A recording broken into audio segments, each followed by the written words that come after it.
Uy, National Bible Week na po. Magandang araw mga kaibigan. Magkapet pandasal muna po tayo. Ito po si Father Nono.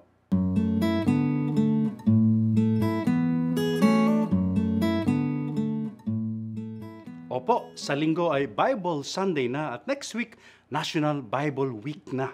Kung mga Pilipino ang tatanungin, ano nga ba ang paborito ninyong Bible passage?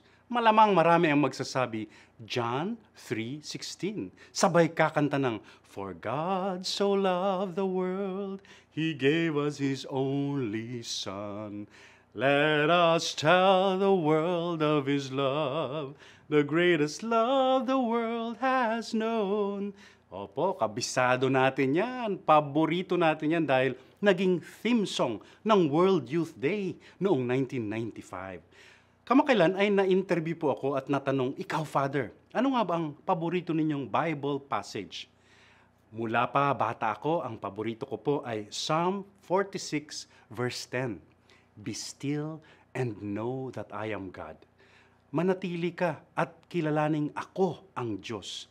Lalo na sa mga panahong balisa ako o kaya may dinadaan ng pagsubok sa buhay, yan po ang nagiging panalangin ko para pahupain ang mga damdamin sa aking kalooban. Inuulit-ulit ko yan na parang mantra, be still and know that I am God. Kumbaga, sinasabi ng Salmo, maging mahinahon ka, huwag kang mag-alala, huwag kang mabalisa, kasama mo ang Diyos. At ang Diyos ang nakapaghahari sa lahat. Ano man ang mangyari, siya ang Diyos, siya ang bahala. Ikaw ay nasa kanyang kamay at hindi kanya pababayaan. Kaya't wala kang dapat katakutan. Relax lang, be at peace, be still and know that I am God. Manatili kang payapa, panatag. Nasa kamay ka ng Diyos. Be still and know that I am God. Be still and know that I am God. Be still and know. Be still. Be. Amen.